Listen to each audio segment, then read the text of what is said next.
Ruang Kuliah menjawab pertanyaan seputar pendidikan agama Islam, Islam Ulil Albab, dan Islam Rahmatan lil Alamin. Assalamualaikum warahmatullahi wabarakatuh. Alhamdulillahi rabbil alamin. Assalatu wassalamu ala asyrafil mursalin Sayyidina wa maulana Muhammadin wa ala alihi wa ashabihi ajma'in. Rabbis shrahli sadri wa yassirli amri wahlul 'uqdatam min lisani yafqahu qawli, amma ba'du. Alhamdulillah, kita sudah sepantasnya bersyukur kepada Allah Subhanahu wa taala. Kita diberikan nikmat yang sangat luar biasa dari Allah Subhanahu wa taala. Nikmat iman, nikmat Islam, nikmat sehat, nikmat sempat untuk kita semuanya. Sahabat Unisia yang dirahmati Allah Subhanahu wa taala, kita tidak akan lepas dari nikmat itu semuanya. Jika kita lalai atas nikmat Allah Subhanahu wa taala, maka sama saja kita itu ingkar kepada Allah Subhanahu wa taala. Sudah saatnya kita itu bersyukur atas segala hal yang kita terima. Kalau kita sehat, terkadang kita lupa atas kesehatan kita. Kalau kita pas sakit, maka kita ingat atas kesehatan kita. Disitulah nikmat sehat yang sangat luar biasa. Maka sahabat, bahwa kita semuanya harus bersyukur atas nikmat yang kita terima. Sahabat Unisia, tidak lupa saya mengajak kepada kita semuanya untuk bersolawat kepada baginda kita Nabi Agung Nabi Muhammad sallallahu alaihi wa alihi wasallam. Kita tunggu-tunggu syafaatnya. Kita rindu bertemu dengan Nabi Muhammad sallallahu alaihi wasallam. Kita ikuti ajaran-ajarannya. Kita bersyukur sudah ada Al-Quran yang dibawa oleh Nabi Muhammad sallallahu alaihi wasallam. Maka setiap hari jangan lupa kita bersolawat. Minimal jika kita tidak tinggal sholat saja, kita pasti tidak tinggal dengan sholawat. Para sahabat Unisia yang dirahmati oleh Allah Subhanahu wa ta'ala, kita sebagai muslim, kita tahu ada namanya rukun Islam. Rukun Islam itu ada 5. Tetapi ada yang sangat menarik, satu hal rukun Islam yang itu tidak untuk diri kita sendiri. Satu rukun Islam yang pertama adalah syahadat, itu berarti untuk kita. Coba kita perhatikan. Asyhadu an la ilaha illallah wa asyhadu anna Muhammadar Rasulullah. Kita bersaksi bahwa tidak ada Tuhan selain Allah Subhanahu wa taala. Dan kita menyaksikan bahwa Nabi Muhammad itu utusan Allah Subhanahu wa taala. Itu untuk diri kita, untuk diri kita. Yang kedua, sholat juga sama. Sholat itu juga untuk diri kita. Kita bersolat. Kita kemudian melakukan aktivitas yang namanya sholat wajib, sholat sunnah, itu untuk kita. Puasa juga sama. Puasa itu bahkan juga yang akan mengganjar itu Allah Subhanahu wa taala langsung untuk diri kita. Yang lain apa? Berhaji. Sudah kita siapkan dananya, kemudian kita juga siapkan fisik, kemudian kita pergi ke Mekah, Madinah untuk siapa? Untuk diri kita. Tapi ada satu hal rukun Islam yang bukan untuk diri kita. Apa itu? Zakat. Zakat itu untuk membantu orang lain. Maka secara makna, bahwa secara bahasa ya, zakat itu berarti bersuci, menyucikan diri kita.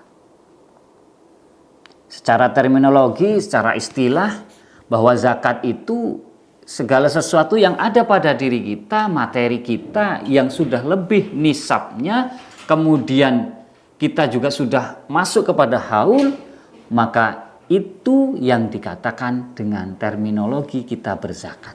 Ada hak orang lain di dalam diri kita. Itu namanya zakat secara terminologi. Jadi ada makna zakat secara bahasa dan ada makna zakat secara istilah terminologi.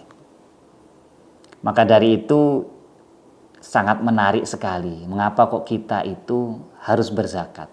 Selain itu menjadi rukun Islam, maka yang perlu kita perhatikan adalah hal-hal yang sangat baik untuk kita jaga. Maka dari itu Imam Ghazali mengatakan zakat itu ibarat nasihat. Zakat itu ibarat nasihat. Kenapa? Karena begini logikanya. Kalau misalkan ada orang yang sudah berani menasihati orang lain, itu berarti tandanya orang itu sudah ada nasihat pada dirinya sendiri. Itu menurut Imam Ghazali. Maka Imam Ghazali mengatakan, apakah saya pantas untuk menasihati orang lain begitu? Itu kan sikap tawadhu beliau untuk mengatakan bahwa ternyata nasihat itu adalah untuk diri kita sendiri terlebih dahulu, baru nanti untuk orang lain. Maka sekarang kan terkenal sekali orang di mana-mana akan menyampaikan, mengatakan, tetapi belum tentu ia melakukan. Ini yang mungkin harus kita hindari bersama-sama. Semoga kita terhindar dari itu semuanya. Jadi ketika kita sudah tahu apa itu nasihat, nasihat itu berarti orang tersebut sudah bisa menasihati dirinya sendiri sehingga bisa menasihati orang lain. Maka Imam Ghazali mengatakan zakat itu ibarat nasihat. Maka kalau nasihat seperti itu, zakat berarti kalau sudah mampu untuk cukup bagi dirinya sendiri, yang tadi dikatakan secara syariat bahwa sudah sampai kepada haul dan nisabnya, maka ia wajib untuk mengeluarkan untuk orang lain dengan aturan-aturan tersendiri, aturan-aturan tertentu. Nanti di sana ada zakat fitrah, ada zakat mal, dan dibagi macam-macam zakat. Maka zakat itu ibaratnya adalah nasihat. Itu menurut Imam Ghazali. Maka ada 5 hal yang sangat penting bagi kita untuk kita jaga. Yang pertama apa? Yang pertama adalah niat. Nah, ini sangat penting sekali bagi kita. Jadi innamal a'malu binniyat. Kalau kita akan melakukan segala sesuatu tentunya dengan niat. Zakat juga sama. Zakat itu kita niati dengan baik. Kalau ada orang yang berzakat kok ingin dilihat sama orang lain, itu ya dipertanyakan itu niatnya. Namun karena niat adanya di hati, biasanya orang tersebut sudah, kalau niatnya ikhlas, maka dia itu tidak mengumbar, tidak riya, tidak ingin dilihat oleh orang lain. Nah, niatnya baik berzakat. Yang kedua apa yang harus kita jaga? Yaitu segera. Kenapa kok segera? Segera itu maksudnya adalah ketika sudah sampai pada nisabnya, sudah sampai pada haul, maka kita segera mengeluarkan hak yang harusnya didapatkan untuk orang lain itu tadi. Jadi segera keluarkan. Jadi bagi para sahabat Unisya semuanya, kalau kita semuanya sudah mampu, sudah masuk ke nisab dan haul, maka segera keluarkan zakat. Itu yang kedua yang harus kita jaga adalah segera. Nah, itu hal yang sangat penting untuk kita jaga. Yang ketiga apa? Yang ketiga itu tidak trik-trik, tidak melakukan trik-trik yang di dalam zakat itu kan begini. Trik-trik yang tidak baik lah bahasa lainnya ya. Misalkan begini, ada orang yang sudah mau sampai haul, kemudian punya hartanya itu berupa misalkan pertanian ataupun peternakan lah, contoh begitu ya. Sudah seharusnya ia berzakat, zakat mal, zakat peternakan.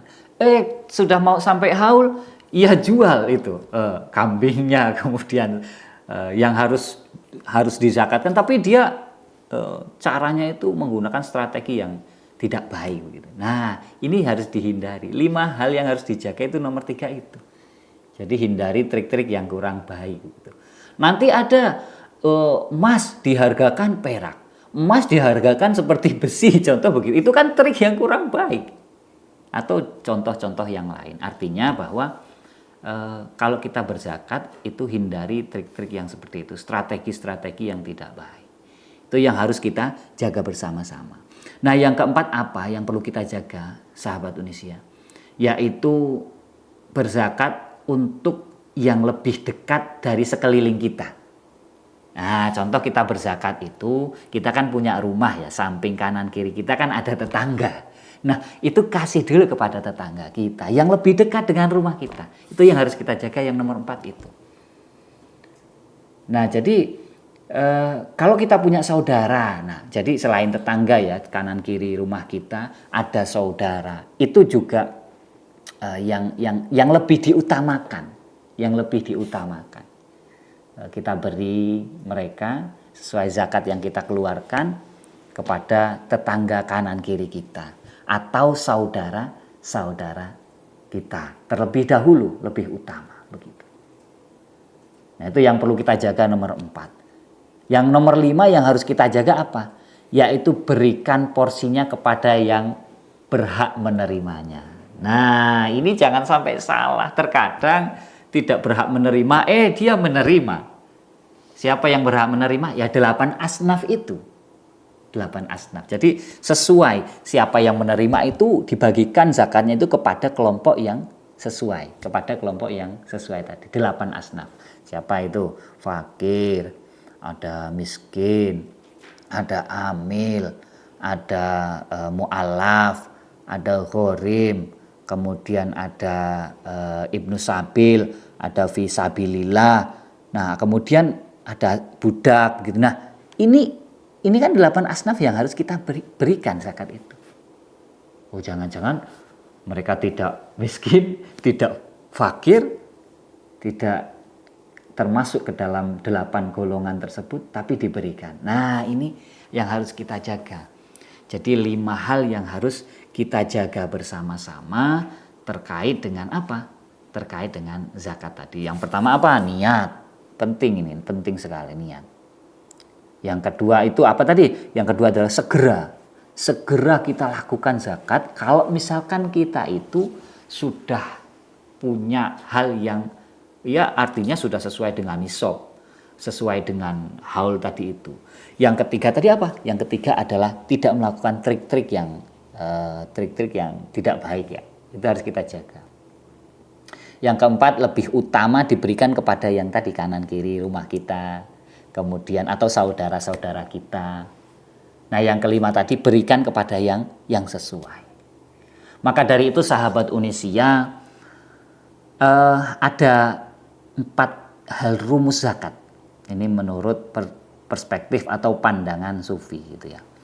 Ada 4 rumus zakat. Kalau berzakat itu tidak memikirkan balasan atau kembalian. Nah, ini menarik bagi kita. Perspektif sufi mengatakan bahwa berzakat itu jangan memikirkan balasan atau kembalian. Kalau sudah sesuai nisab, kemudian haul, berzakat, ya sudah jangan mikirkan begitu. Jangan mikirkan zakatnya 500.000, kemudian mikirkan 10 kali lipat kembaliannya begitu, jadi 5 juta. Atau 100 kali lipat itu jadi berapa gitu. Atau zakatnya 500.000, pikirkan atau kembaliannya berapa, minimal sama kembaliannya, jangan pikirkan. Itu menurut pandangan sufi bahwa rumus berzakat itu ternyata jangan mikirkan kembalian atau balasan. Jadi kalau mikirkan kembalian ya masih kita tawar-menawar jual beli zakat dengan Allah Subhanahu wa taala. Nah, itu menurut pandangan perspektif sufi bahwa kita berzakat itu tidak mikirkan kembalian. Nah, yang kedua apa? Tadi ada 4 rumusnya. Yang kedua adalah kita itu berusaha belajar untuk menaklukkan ego sebenarnya. Jadi berzakat itu menaklukkan ego. Kok bisa begitu? Karena hakikatnya begini, kalau kita bisa menaklukkan ego itu adalah ini bukan milikku gitu kan. Ini seharusnya adalah milik orang lain. Atau ini milikku tetapi sebagian dari milikku ini milik orang lain, kan begitu. Ini konsepnya yang sangat luar biasa yang diberikan rumus oleh para sufi begitu ya. Jika berzakat itu menaklukkan ego. Jadi oh iki duitku, iki punyaku gitu kan, ini milikku gitu. Kalau begitu kan melekat begitu. Nah, itu yang kedua. Jadi kita itu punya rumus berzakat. Nah, yang ketiga apa? Jangan berpikir kita itu menolong orang katanya gitu. Karena kalau Allah sudah mampu menolong orang, kun fayakun, itu pasti bisa menjadikan orang kaya. Kalau kita berpikir menolong orang, nah itu kalau menurut sufi kurang pas. Jadi ya sudah, berikan saja. Yang terakhir apa? Sahabat Indonesia, nomor 4 rumusnya berzakat itu apa? Rumusnya yang luar biasa adalah niyati lillahi ta'ala. Nah, kalau kita sudah berniat lillahi ta'ala, ya sudah. Kita tidak berhak, ini layak punya aku, ini layak punya aku, semuanya materi punya aku. Ya kalau sudah lillahi ta'ala, ada sebagian dari harta tersebut adalah milik orang lain. Begitu sahabat Indonesia, semoga bermanfaat untuk kita semuanya. Mari kita berzakat. Ketika sudah sampai pada nisab dan haulnya, semoga kita dimampukan, dimudahkan oleh Allah Subhanahu wa Ta'ala, sehingga kita semuanya menjadi hamba yang terbaik di hadapan Allah Subhanahu wa Ta'ala. Mohon maaf atas banyak khilaf dan salah yang saya sampaikan. Sekian, semoga sahabat Indonesia selalu diberikan kesehatan dan kemudahan untuk kita semuanya. Amin ya robbal alamin. Terima kasih. Assalamualaikum warahmatullahi wabarakatuh. Ruang Kuliah menjawab pertanyaan seputar pendidikan agama Islam, Islam Ulil Albab, dan Islam Rahmatan Lil Alamin. Ruang Kuliah, persembahan dari Radio Dakwah Unisia. Suara kebaikan, inspirasi kehidupan.